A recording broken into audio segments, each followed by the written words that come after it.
Legendary épisode 6 Secret War. Le complot pour ce 6e épisode, réalité fragmentée. Puis on doit ajouter un groupe de méchants supplémentaires. Puis on mélange le deck des vilains, on doit les diviser le plus également possible entre chaque joueur. Ensuite, on met 2 twists dans le deck des vilains de chaque joueur. Évidemment, je joue tout seul, donc il va sûrement y avoir un deck des vilains. Et la règle spéciale, c'est que la ville n'existe pas, le style n'existe pas. Il y a chaque joueur qui a une dimension différente dans chaque espace de la ville. Les vilains et les bystanders de notre deck des vilains entrent dans notre dimension et vous pouvez combattre les méchants dans n'importe quelle autre dimension si vous jouez à plusieurs. Lorsqu'on pioche un twist, on joue les 2 cartes du deck des vilains. On perd la partie lorsque le nombre de héros non gris dans la pile de chaos est 5 fois supérieur au nombre de joueurs. Notre mastermind pour cette partie, eh bien, on va retrouver Madeleine Pryor, pour la dernière fois, la reine des gobelins. Et elle est encore le chef des Limbo pour cette partie. Et lorsqu'elle capture un bystander, celui-ci est transformé en gobelin démoniaque avec 2 points d'attaque. Et lorsque l'on bat un gobelin démoniaque, on le sauve en tant que bystander. On ne peut battre Madeleine si elle a des gobelins avec elle. Lorsqu'on pioche un Master Strike, Madeleine capture 4 bystanders et si elle a déjà des bystanders, en fait des gobelins démoniaques, on doit les appeler, chaque joueur prend une blessure. Donc, il y a 5 Master Strike, il y a des twists, les vilains sont les Limbo, et puis l'autre groupe de vilains vont être les Manhattan de la Terre 1610.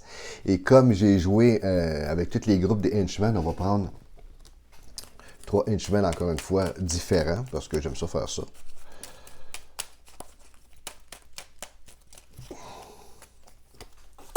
Donc on va voir Modok, Sentinelle, Ninja, et puis Doomboat. Notre bystander.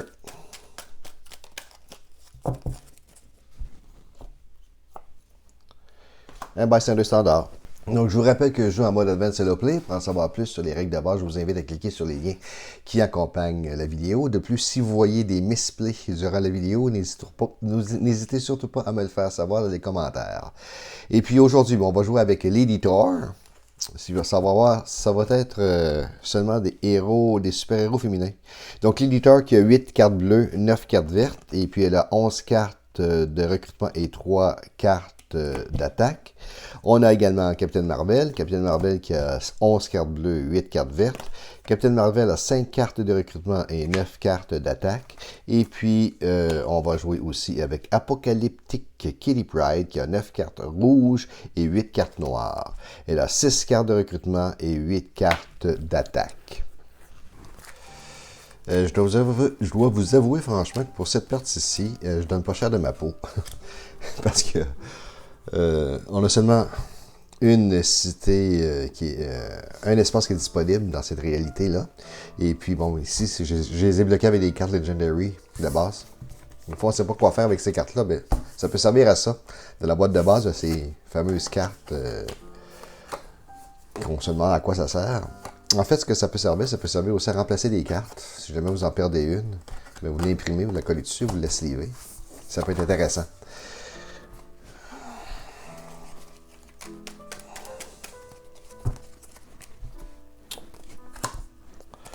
Alors, Kitty Pryde, Lady Thor, Captain Marvel. Donc, on a nos 3 super-héros qui sont disponibles.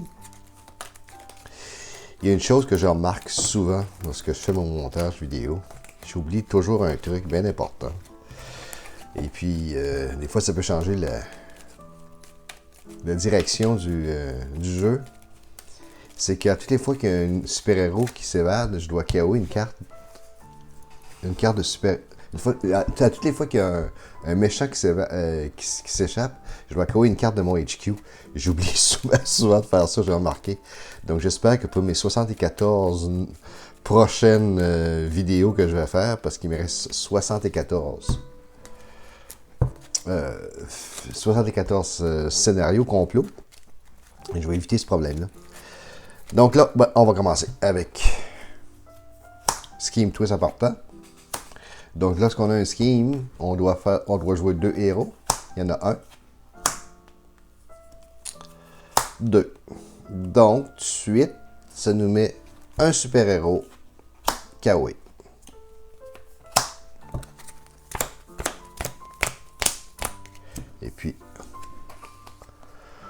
On va appliquer cette règle-là aussi.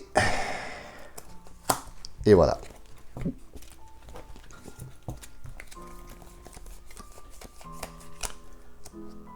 Non, je donne vraiment pas cher de ma peau.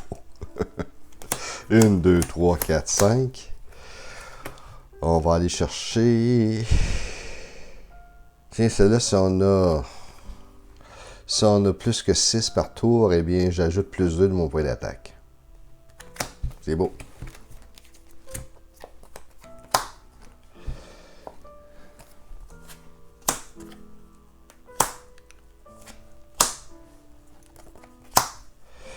Deux de sortie.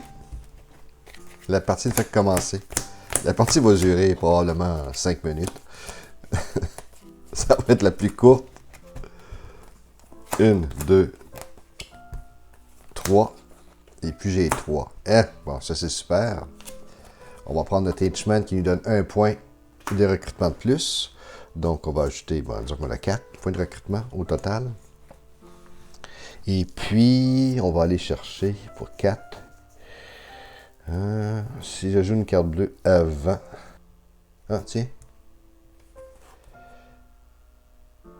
Si je prends celle-là ici où j'ai 6, je pioche une carte. Ce que je risque d'avoir.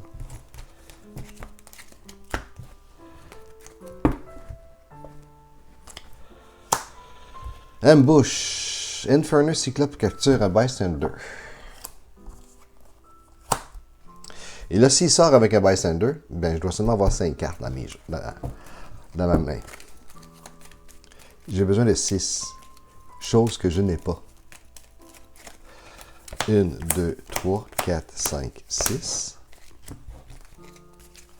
Donc, 1, 2, 3, 4. J'ai besoin de l'attaque. Bon. J'ai juste des cartes de recrutement. Et celle-là me coûte 6. 4, je vais aller prendre celle-là ici. 2, je ne peux rien faire avec mon 2. Prochaine carte. Et ça la sort. Voilà. Elle me donne 5 cartes. Donc, j'ai 1, 2, 3, 4, 5. Et ici, je dois KO'er une carte.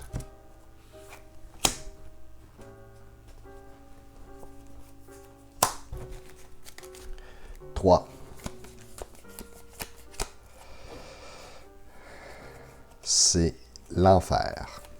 1, 2, 3, 4. Une attaque. Mon Dieu que ça va pas bien.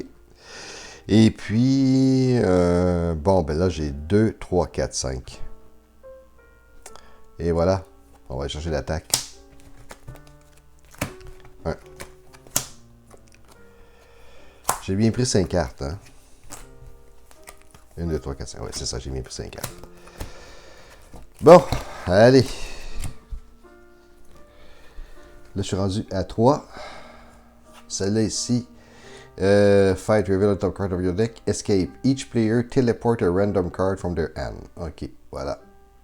Comme ça. Alors ici. Et je dois KO une carte. On va prendre celle-là. Non, on va prendre celle-là encore, de Kitty Pryde. Donc, je suis rendu à 1, 2, 3, 4 cartes de KO. 1, 2, 3. Et puis, je perds prochainement. J'ai 7. Ça me prend 7.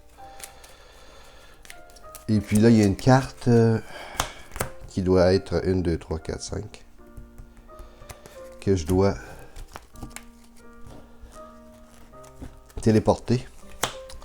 Bemi Obscuri. Voilà.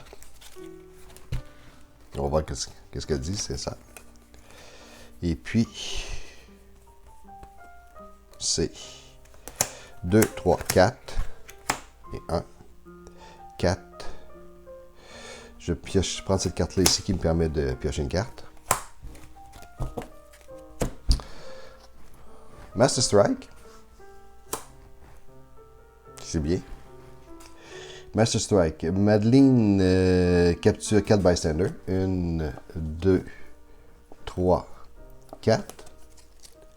Et puis chaque bystander a 2 points d'attaque. 2. Je dois jouer encore une fois. Il sort.